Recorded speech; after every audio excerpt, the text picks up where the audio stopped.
The topic with வைத்தியர் கார்த்திகேயன்.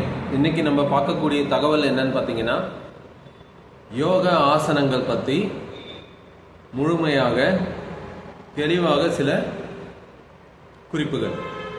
யோக ஆசனங்கள் என்பது நம்ம உடலை மனதளவில் வலுப்படுத்தும் யுக்தி. சரிங்களா? அது ஒரு பிரம்மாஸ்திரம் மாதிரி. நம்ம வாழ்க்கையில் பல சில இன்னல்களுக்கு நம்ம ஆளாகிறத பார்க்கலாம். அதில் நம்ம தப்பிக்கக்கூடிய எளிமையான முயற்சி தான் பரிசுத்தம். நம்ம மிக தெளிவாக பேசலாம். அதுக்கு முன்னாடி நம்மளோட சேனலை சப்ஸ்கிரைப் பண்ணுங்க. விஷயம் பிடிச்சிருந்ததுன்னா கண்டிப்பாக ஷேர் பண்ணுங்க. உங்களோட வீட்டு பிள்ளைகள் முதல் பெரியவர்கள் வரைக்கும் விஷயங்களை சொல்லிக் கொடுக்க இந்த காணொளிகள் பயனுள்ளதாக அமையும். பரிசுத்தம் அப்படின்னு ஒரு வார்த்தையை நான் பயன்படுத்தியிருந்தேன். தியான கலையிலையும் யோக கலைகளிலும் நமக்கு கிடைக்காத ஒரு விஷயம் வெற்றி அப்படின்றது பல பேர் மனசுல மனநிலையா இருக்கு. இதுக்கு முக்கியமான காரணம் என்னன்னு பார்த்தீங்கன்னா, பரிசுத்தமின்மை. பரிசுத்தம்னா என்னங்க? நம்மளோட கருத்துப்படி ஒரு தெய்வ குழந்தையாக பிறந்திருத்தல் வேண்டும், அப்படி இல்லைன்னா வளர்தல் வேண்டும் அப்படின்னு நம்ம நினைப்போம். சரியா? அதாவது சிகரெட் குடிக்கக்கூடாது, கெட்ட வார்த்தைகள் பேசக்கூடாது. சரிங்களா? நல்ல உணவுகளை சாப்பிடணும், நல்ல முறையில் மனப்பக்குவத்தோட மனித நேயத்தோட நடந்து கொள்ளணும். இது அனைத்தும் உண்மையா அப்படின்னு கேட்டிங்கன்னா உண்மைதான். நம்மளோட உடலில் இருக்கக்கூடிய அணுக்கள், சரிங்களா, மரபணுக்கள், நம்ம கட்டமைப்பு, நம்ம உடலில் இருக்கக்கூடிய கட்டமைப்போட செல்கள், சரிங்களா, நியூக்ளியே, டிஎன்ஏ, மாலிக்யூல்ஸ், இது போல் எப்படி வேணால் நீங்கள் எடுத்துக்கலாம். ஆகையால் நம்மளோட தேகம் சிறக்க யோகம் பயில்வோம். விச் மீன்ஸ் உங்களோட பாடியில் இருக்கக்கூடிய அனைத்து அணுக்களையும் நீங்கள் செதுக்க வேண்டும். அப்படி இருந்தால் மட்டுமே இவ்வித கலைகளில் நீங்கள் வெற்றி அடைய முடியும். சரியா? அதுபோல நீங்க எப்படி உங்களோட உடலை மாற்றுவது அப்படின்னு கேட்டீங்கன்னா, அதுக்காக தான் நான் சொன்னேன், முறையான உணவு, முறையான உறக்கம், முறையான பேச்சுகள், முறையான வாழ்க்கை முறைகள், எல்லாமே முறையாகனா எப்படி முறையாக? அப்போ நான் வாழ்றதே தப்பா? எப்படி நான் வாழ வேணும் அப்படின்னு நினச்சிங்கன்னா இன்னும் தெளிவாக பேசலாம். நீங்கள் பேசும் வார்த்தையில் ஒவ்வொரு வார்த்தையும் எதிரே நிற்பவரை புத்தராக மாற்ற வேண்டும். முடியுமா? கண்டிப்பா முடியும். ஏன்னா புத்தரும் ஒரு மனுஷர் தான். நீங்கள் செய்யக்கூடிய ஒவ்வொரு செய்கையும் உங்கள் எதிரில் உள்ளவரை கொடை வள்ளலாக மாற்ற வேண்டும். முடியுமா? கண்டிப்பா முடியும். ஆப்ரஹாம் லிங்கன் ஒரு செருப்பு தைத்தவர், நாட்டை ஆண்ட ஒரு மனிதர் ஆகும். சரிங்களா?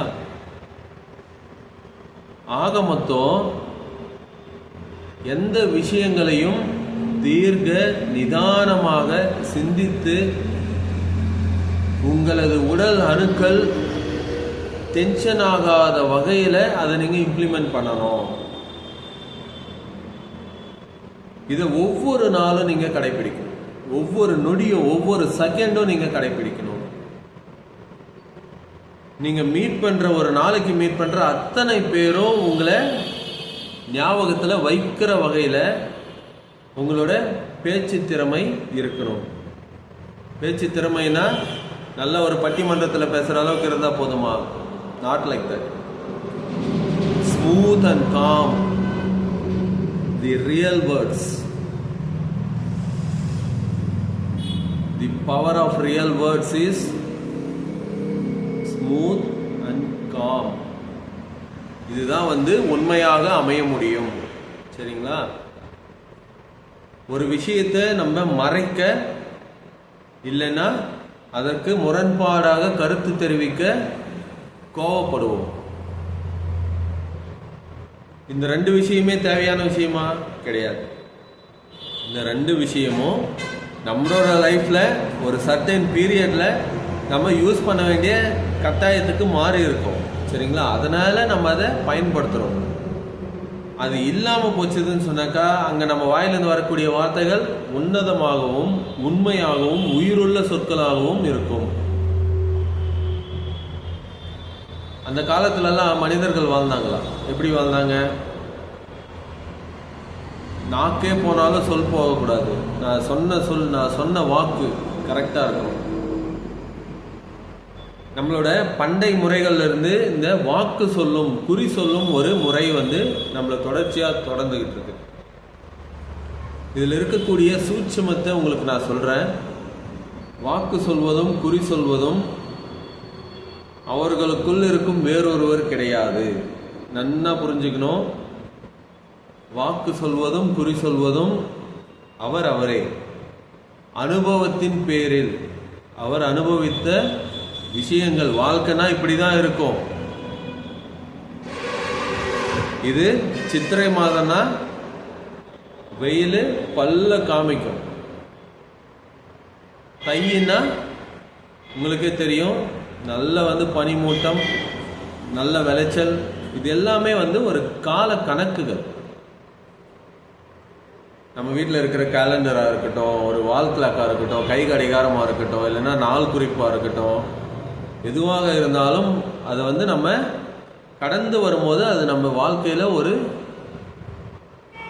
பதிவா, ஒரு படிவமா, சரிங்களா, அது ஒரு கதையாக மாறுகிறது.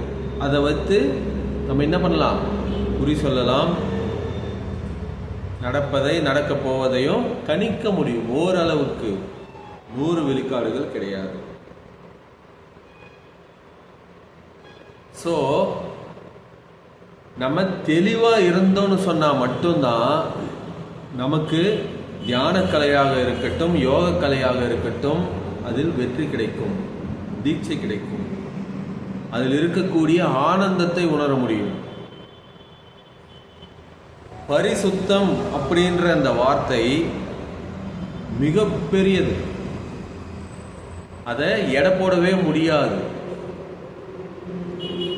இன்ஃபினிட்டி. ஆனா தமிழ் முறைப்படி சொல்லணும்னா தேர் துகள், நுண்துகள் போய்கிட்டே இருக்கலாம்.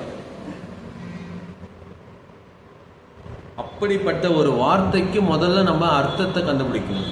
அது எப்படி கண்டுபிடிக்கிறது? எங்க இருக்கும்? எந்த கடையில் விற்கும்? யார் நமக்கு சொல்லிக் கொடுப்பாங்க?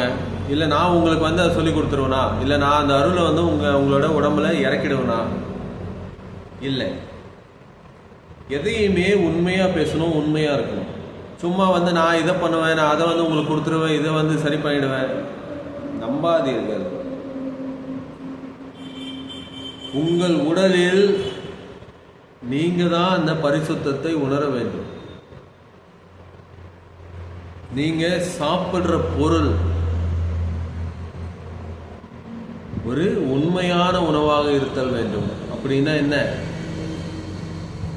கடவுளுக்கு நன்றி சொல்லி அந்த ஹார்வெஸ்டர், அந்த ஃபார்மர், அந்த விவசாயி அந்த பயிருக்கு, விளைந்த பயிருக்கு, விளைந்த மகசூலுக்கு கடவுளுக்கு நன்றி சொல்லி அதை அறுத்துட்டு அதை அறுவடை செய்து கொண்டு ஒரு இடத்துல கொடுத்து உங்களுக்கு விநியோகம் செய்து அந்த பொருளை நீங்கள் வாங்கிட்டு அதை முறையாக சமைத்து நீங்கள் சாப்பிடும் போது அதுதான் பரிசுத்தமான உணவு. போகிற வழியில் ஏதோ ஒரு வீட்டு வாசலில் ஒரு கத்திரிக்காய் இருக்கு, 2 பறிச்சுக்கிட்டு நீங்கள் சமைச்சு சாப்பிட்றீங்கன்னு சொன்னால் that is not a valued food. இதே போல தான் எல்லாமே. நீங்கள் உடுத்தக்கூடிய உடையானது பரிசுத்தமாக இருக்க வேண்டும். நீங்க உடுத்தக்கூடிய உடை ஒரு ஆப்போசிட்டான ஒரு கலர்ல இருந்தா கூட அது உங்க உடலுக்கு பரிசுத்தத்தை கொடுக்காது. அது எப்படி சார் ஆப்போசிட்டான கலர்னு எப்படி ஃபைன் பண்றது அப்படின்னா, உங்க மனசுக்கு அது கான்ட்ராக்சுவலா இருக்கும். உங்க மனசுக்கு அது ஆப்போசிட்டா இருக்கும். நீங்க பார்த்த உடனே முடிவுக்கு வருவீங்க, ஐயோ இந்த கலரா, அது உங்களுக்கு அமைதியை கொடுக்காது. அதுக்கு பிறகு என்ன, மற்றவங்க கிட்ட பேசும்போது காலை எழுந்த முதல் மாலை நைட்டு உறங்குற வரைக்கும் நீங்க சந்திக்கக்கூடிய நபர்களை முடிவு பண்ணணும். தெரு ஓரங்கள்ல சும்மா வெட்டியா இருக்கிற ஒரு சிலர், அவங்க கிட்ட நம்ம தேடி போய் நம்மளோட நேரத்தை ஸ்பெண்ட் பண்ணி தீவைகளை அனுபவிக்க கூடாது. அது பரிசுத்தமாக அமையாது. நீங்க பேசுறவங்க ஒரு முன்னோர்கள், ஒரு ஞான வித்தை தெரிஞ்சவங்க, சிறு பிள்ளைகள், ஒரு பள்ளிக்கூடம், ஒரு தெய்வ ஸ்தலம், ஒரு புண்ணிய பூமி, உங்களை நல்லா இருக்கணும்னு நினைக்கிற ஒரு மனிதர்கள், இது போல நபர்கள் கிட்ட நீங்க அதிக நேரத்தை செலவழிக்கிறது உங்களுக்கு பரிசுத்தமாக அமையும். இதுக்கு எல்லாத்த விடங்க மோஸ்ட் அட்வான்ஸ் என்னன்னு பார்த்தீங்கன்னா, உடலை முதலில் சுத்தம் செய்ய வேண்டும். மலம் ஜலம் இரண்டுமே சரியான நேரத்தில் சரியான வகையில் கழித்தல் வேண்டும். இப்படி இருந்ததுன்னு சொன்னாக்கா நீங்க பரிசுத்தமான ஒரு ஆன்மாவாக, ஒரு மனிதனாக, ஒரு மனித பிறவியாக மாற்றம் அடைவீர்கள். அப்படி மாற்றம் அடையும் பட்சத்தில் நீங்க பிரபஞ்ச சக்தியோட டைரக்ட் கனெக்டிவிட்டியில் இருப்பீங்க. இதுக்கு எந்த விதமான ஒரு முட்டுக்கட்டையும் கிடையாது. ஒரே ஒரு சின்ன ஸ்பார்க் கூட உங்களை தடுக்க முடியாது.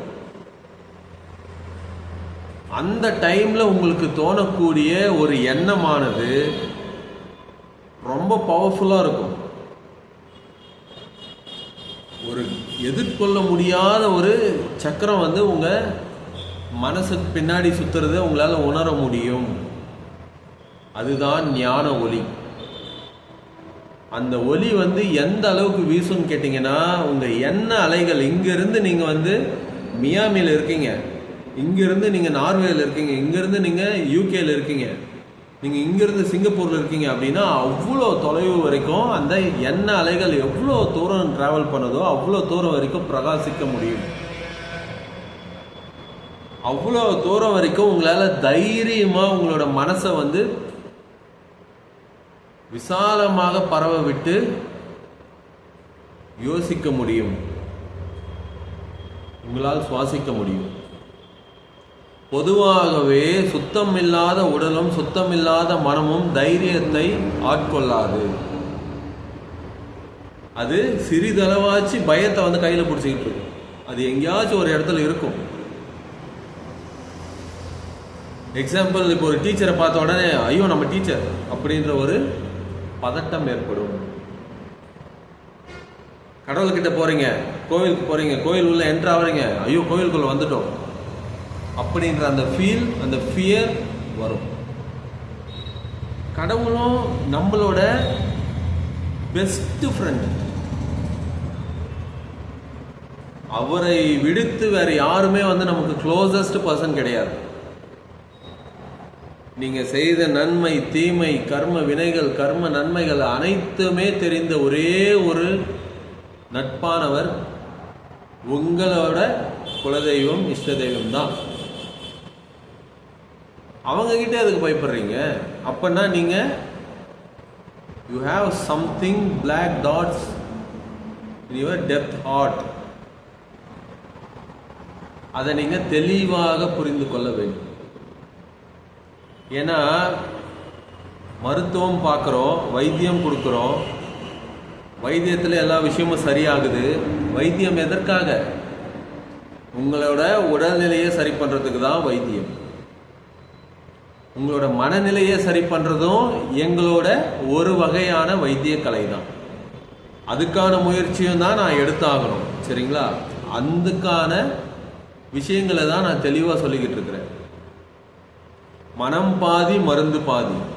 நீங்கள் மருந்தை எடுக்கிறது முழுசாக வேலை செஞ்சாலும் மனசு ஃபெயிலாக இருந்ததுனாக்கா, நாட் இன் ப்ரெசன்ஸ் அப்படின்னா டெஃபினட்டாக உங்களுக்கு அந்த guilty, otherwise fear, palpitation, anxiety, நீங்கள் எப்படி வேணால் சொல்லலாம், anything one you should have. அதையும் நம்ம களையணும், அதையும் நம்ம போக வைக்கணும். Be like A rich star in this world அப்படின்னாக்கா என்ன, இந்த உலகத்தில் இருக்கக்கூடிய மிகப்பெரிய ஜாம்பவான்களை போல் நானும் சுற்றி திரிய வேண்டும், சந்தோஷங்களை அள்ளி பருக வேண்டும் அப்படின்னு நீங்கள் நினச்சிங்கன்னு சொன்னால் டெஃபினட்டாக பரிசுத்தமாதல் அவசியம். இந்த கலைகள் அனைத்துமே நமக்காக மனித குலத்தை காப்பாற்றுறதுக்கு மட்டுமே கண்டுபிடிச்ச அற்புதமான மகத்தான மருந்தில்லா மருத்துவ முறை. இதை நம்ம கையில் எடுக்கிறோம் அப்படின்னு சொன்னாக்கா இது சாதாரண விஷயம் கிடையாதுங்க. மிகப்பெரிய ஆயுதம், மிகப்பெரிய ஆயுதம். முருகர் கையில் வேல் இருக்குன்னு சொன்னால் அவர் உடனே எல்லாரையும் குத்திர மாட்டார். அது ஆயுதமாகவும் பயன்படும், ஞான ஒளியாகவும் பயன்படும். தண்டம் இருக்குன்னு சொன்னால் உடனே சபிச்சிட மாட்டாங்க. தண்டம்ன்றது அவங்களோட பாதுகாப்பு வலயமாகவும் பயன்படும், அது சில நன்மைக்கும் பயன்படும், தீமைக்கும் பயன்படும். அதே போல தான் நீங்கள் எடுக்கக்கூடிய இந்த பரிசுத்தம் அப்படின்ற ஒரு ஆயுதம் இந்த உலகத்தில் உங்களை ஒரு பவர்ஃபுல்லான ஒரு ஹியூமன் பீயிங்காக மாற்ற முடியும். 100% மாற்ற முடியுங்க. ஏன் 1000% மாற்ற முடியும். நீங்கள் குடிக்கிற தண்ணியை ரசித்து குடிக்கணும். அது பஞ்சபூத தத்துவத்தில் ஒன்று. தண்ணியோட விளையாடவே கூடாது. அதே போல் நெருப்பு, நீங்கள் ஏற்றக்கூடிய விளக்கை, நீங்கள் ஏற்றக்கூடிய தூபத்தை ரசித்து வணங்கணும். அதனோட ரசனை உங்கள் மனசில் ஆட்கொள்ளணும். சரிங்களா? அதே போல் நீங்கள் சுவாசிக்கக்கூடிய மூச்சை நிறுத்தி நிதானமாக அழகாக டென்ஷன் இல்லாமல் ஹார்ஸ் பவர் மீடியமாக வச்சு, ஹார்ஸ் பவர் மீடியமாக வச்சுன்னா என்ன, ஒரு காரை நீங்கள் ஸ்டார்ட் பண்ணுறீங்க, அதோட ஹார்ஸ் பவர் ஸ்டார்ட் ஆன உடனே ரொம்ப பீக்கில் இருக்கும். உடனடியாக நீங்கள் கேர் போட்டு மூவ் பண்ணிங்கன்னா ஏதாச்சும் ஒரு இடத்துல அது ஹிட் பண்ண வாய்ப்பு இருக்குது. ஒரு நிதானம் இருக்காது. சரிங்களா? நிதானத்தை இழந்து செயல்படும் எந்த ஒரு விஷயமும் சரிவர இருக்காது. ஒரு மனிதனை நிதானத்துக்குள்ளே வச்சிருக்கிற பஞ்சபூத தத்துவத்தில் ஒரு மெயினான விஷயம் என்னன்னு கேட்டிங்கன்னா காற்று, மூச்சு. இந்த மூச்சை மிக மிக நிதானமாக சீராக செயல்படுத்த பழகி கொள்ள வேண்டும். அதே போல நம்மளோட உடல், இது மண், அதாவது பூமிக்கான தத்துவம். இந்த உடலை நீங்கள் பக்குவமாக, சேதம் இல்லாம அழகா ஒரு பூ போல மென்மையாக பயன்படுத்தணும். ஓடுறது, ஒடியாறது, குனியறது, நிமிர்றது, அடிக்கிறது, உடைக்கிறது, இடிச்சுக்கிறது, ரத்தம் வர்றது, கட்டு போறது, தையல் போறது, இது எல்லாமே ஒரு மிருகத்துக்கு தான் மேட்ச் ஆகும். மனிதனாக பிறப்பெடுத்துட்டு மனிதனாக படைத்த கடவுளுக்கு தெரியும் இதுதான் நீ பண்ணணும்னு சொல்லியிருக்கிறாரு. அதை மீறி நம்ம செயல்படுறது எப்பன்னு கேட்டிங்கனாக்கா பஞ்சபூத தத்துவங்களை சரிவர பயன்படுத்துவதில்லை. ஆகவே உடலை நம்ம பொன் போல, ஒரு சந்தனத்தை போல, சரிங்களா, நம்மளோட பூமி சந்தன கிண்ணம் போல, ஒரு சந்தனத்தை போல அவ்வளோ அழகாக பயன்படுத்த வேண்டியதுதான் நம்மளோட உடல். இது போல எல்லா விதமான தத்துவங்களையும் பஞ்சபூத தத்துவங்களையும் கரெக்டாக சீராக பயன்படுத்திட்டு வரும்போது நீங்கள் பரிசுத்தம் அடைவீங்க. அப்படி பரிசுத்தம் அடையும் போது உங்களுக்கு மனசுக்குள்ளே வர நெகட்டிவ் தாட்ஸ், தேவையில்லாத எண்ண அலைகள் சப்கான்ஷியஸ் மைண்ட்லேருந்து முழுமையாக அழிக்கப்படும். ஒரு அணு ஆயுதத்தை போட்டு மொத்தத்தையும் அழிச்ச மாதிரி ஆகிடும். நீங்கள் எங்கே போனாலும் உங்களை சுற்றி ஒரு ஞான அலையை, ஞான ஒளியை வந்து உங்களால் ஃபீல் பண்ண முடியும். உங்களால் இதை கண்டிப்பாக உணர முடியும். தீய எண்ணங்களோ, தீய குணங்களோ, தீமையான விஷயங்களோ உங்ககிட்டயே வராது. அது ஒரு குறிப்பிட்ட தூரத்தில் அப்படியே தெரிஞ்சு ஓடும். பூமியை நேசிங்க. பூமிக்குள்ள வாழ்ற உங்களை பூமியோட கனெக்ட் பண்ண ட்ரை பண்ணுங்க. சரிங்களா? இந்த பிரபஞ்சத்தோட உங்களை கனெக்ட் பண்ணணும். அப்படி கனெக்ட் பண்ணணும்னா நான் சொன்ன அத்தனை வகைகளும் நீங்கள் ஃபாலோ பண்ணி பஞ்சபூத தத்துவத்தை கையாண்டு பரிசுத்தமாகி பிறகு எந்த கலையை நீங்கள் எடுத்தாலும் சரி, எந்த கலையை எடுத்தாலும் சரி, சரிங்களா, ஹிப்னாட்டிசமாக இருக்கட்டும், மெஸ்மரிசமாக இருக்கட்டும், சரிங்களா, வேறு எந்த கலையா, தியானா, யோகா, எந்த கலைகளாக இருந்தாலும் ஒரு முத்திரையை நீங்கள் போட்டிங்கன்னா கூட அடுத்த செகண்ட் உங்களுக்கு அது செயல்படும். உங்களுக்குள்ள இருக்கக்கூடிய அந்த ஸ்பிரிச்சுவல் பவர், அதனோட எப்படி சொல்றதுன்னா ஒரு அணு ஆயுதம் போல அதோட பவர் வந்து உங்களால் நம்ம பெரிய ஒரு சக்தியோட உழவிக்கிட்டு இருக்கிறோம் அப்படின்ற ஒரு எனர்ஜி உங்களுக்குள்ள இருக்கும். நீங்க இருக்கிற இடத்துல பிரபஞ்சங்கள் உங்களோட பேசுறத நீங்க பார்க்கலாம். இதை பத்தி நான் அடுத்த ஒரு நல்ல ஒரு காணொலியா உங்களுக்கு நான் கொடுக்குறேன். பிரபஞ்ச சக்தி உங்களோட பேசுவதை எப்படி உணர்வது அப்படின்றத பத்தி நான் மிக தெளிவாக பேசுறேன். இப்போ இந்த விஷயங்கள் உங்களுக்கு கண்டிப்பா பயனுள்ளதாக இருக்கும். அடுத்த ஒரு காணொலியில சந்திக்கும் வரை நன்றி ஃப்ரம் வைத்தியர் கார்த்திகேயன். பாய்.